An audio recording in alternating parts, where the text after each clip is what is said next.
யஹ் கின் ரஹாத்தா. கின்னா கவுண்ட் பண்ணுறதுன்னு அர்த்தம், எண்ணிக்கொண்டு இருந்தான். யஹ் கிர் ரஹாத்தா, இவன் விழுந்து கொண்டு இருந்தான். யஹ் கப்ரா ரஹாத்தா, பயப்பட்டு கொண்டிருந்தான். யஹ் கூம் ரஹாத்தா, இவன் சுற்றி கொண்டிருந்தான். யஹ் சக் ரஹாத்தா, இவன் சுவைத்து கொண்டிருந்தான். யஹ் சட் ரஹாத்தா, இவன் ஏறிக்கொண்டிருந்தான்.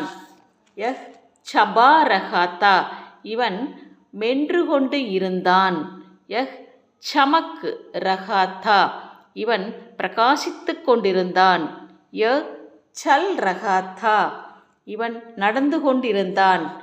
யஹ் சாக் ரஹாத்தா, இவன் விரும்பிக் கொண்டிருந்தான். யஹ் சுரா ரஹாத்தா, இவன் திருடிக் கொண்டிருந்தான்.